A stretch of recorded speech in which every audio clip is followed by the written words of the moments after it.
Le monde ne déteste pas l'homme faible. Il le façonne, le nourrit et l'applaudit. L'homme faible est prévisible, docile et dépendant. Exactement le type d'homme dont le système a besoin pour continuer à fonctionner. Mais l'homme fort, lui, c'est un problème. Il pense par lui-même, dit ce qu'il croit, et ne demande pas la permission d'exister. L'homme fort est un rappel vivant que la force n'est pas la violence, c'est la maîtrise de soi. Que le leadership n'est pas la domination, c'est le sacrifice. Et c'est précisément pour cela que le monde moderne le pourchasse, parce que l'homme fort ne se met pas à genoux.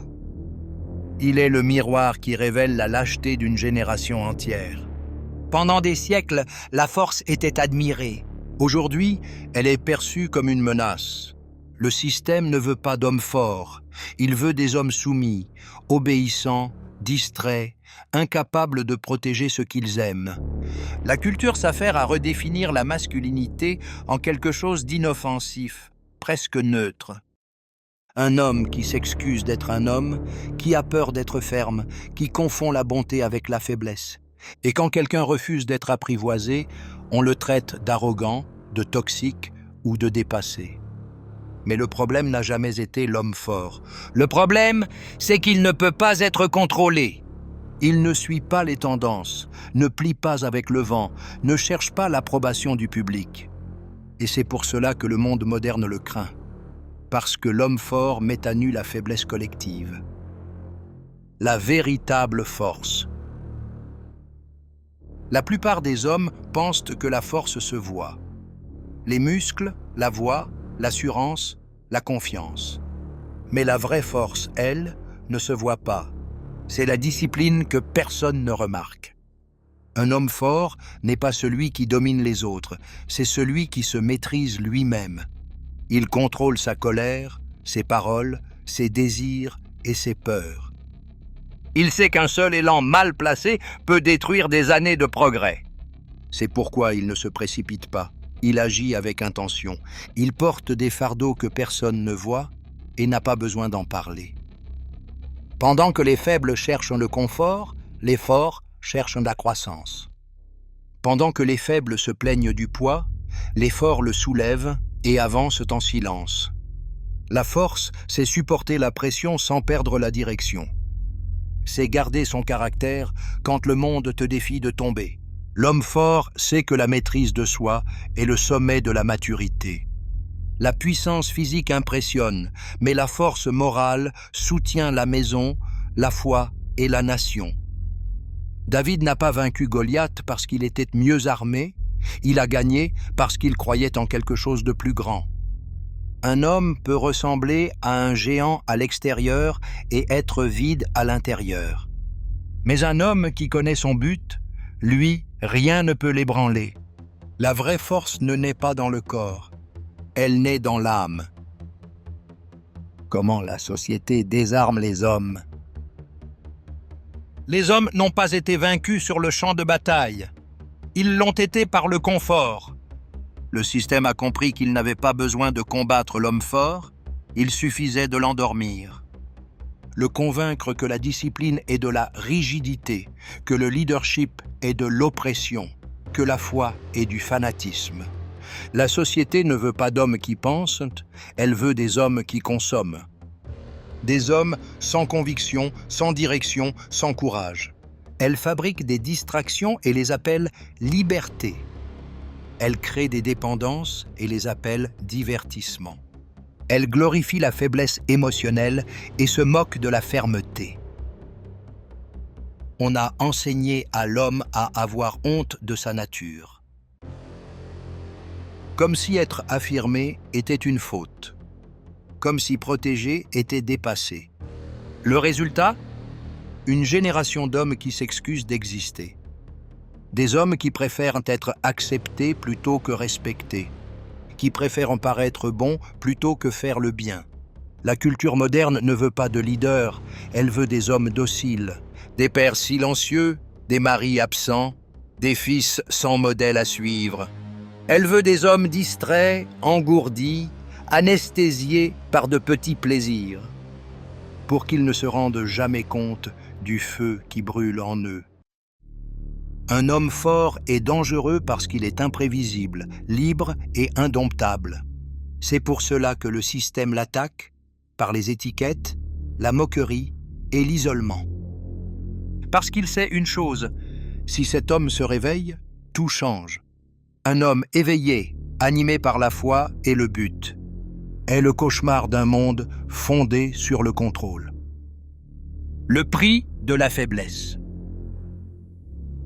Chaque homme qui renonce à sa force ouvre la porte au chaos.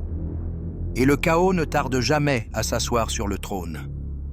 La faiblesse masculine ne blesse pas seulement l'homme, elle contamine tout ce qui l'entoure. Les familles s'effondrent, les enfants grandissent sans repère, les femmes portent des fardeaux qui n'auraient jamais dû être les leurs, et la société perd son équilibre. Le prix de la faiblesse se paie dans le silence, dans des foyers sans direction et des âmes sans but. L'homme qui fuit la douleur perd jusqu'à son propre respect.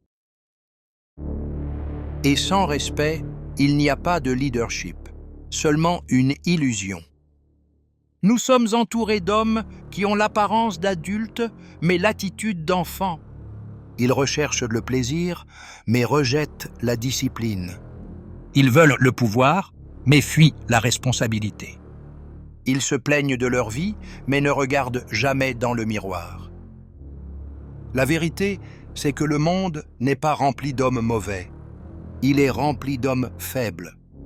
Des hommes qui se taisent face à l'injustice, qui échangent de leur mission contre le confort, qui laissent la paresse dévorer leur potentiel vivant. Et pendant que l'homme s'affaiblit, le mal devient plus audacieux, car le vide laissé par ceux qui devraient protéger est toujours rempli par ceux qui veulent dominer. L'absence de force ne crée pas la paix, elle engendre le désordre, et lorsque l'homme se tait, c'est le chaos qui parle. Voilà la dette de la faiblesse.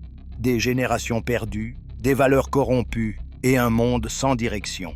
Le prix est élevé, mais rares sont ceux qui ont le courage de le payer par le changement. Le chemin de l'homme fort. Être fort aujourd'hui est un acte de rébellion. Dans un monde qui récompense la distraction et glorifie la faiblesse, simplement tenir sa parole est un acte de guerre. L'homme fort n'est pas guidé par les applaudissements, il est guidé par ses principes. Il sait que la force n'est pas un privilège, c'est un fardeau. Et ceux qui portent le poids comprennent. Il n'y a pas de victoire sans douleur, la douleur le façonne. Le silence l'instruit, la solitude le construit. Il ne se plaint pas du fardeau, il l'assume. Il se lève tôt, tient ses promesses et devient un pilier de confiance. Parce que le monde n'admire peut-être pas la discipline, mais il la respectera toujours. L'homme fort ne cherche pas la lumière, il cherche à servir. Il protège ce qu'il aime et guide par l'exemple. Sa fermeté n'est pas de l'arrogance, c'est de la stabilité. Et cette stabilité donne de la force à tous ceux qui l'entourent. Le chemin de la force est étroit, sans raccourci, sans applaudissements. Il se construit chaque jour, dans le silence des choix justes et des actions constantes. Pendant que le faible réagit, le fort décide. Il comprend que son rôle n'est pas d'être adoré, mais d'être nécessaire. Et la plus grande preuve de force qu'un homme puisse donner, c'est de rester debout quand tout semble vouloir le faire tomber.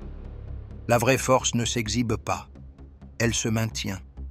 Et lorsqu'un homme trouve le but, la foi et la discipline, il devient indestructible, car il ne vit plus pour lui-même, mais pour quelque chose de plus grand. La force n'est pas une théorie, c'est une habitude. Celui qui veut retrouver sa force doit revenir à l'essentiel, le corps, l'esprit et l'âme en alignement.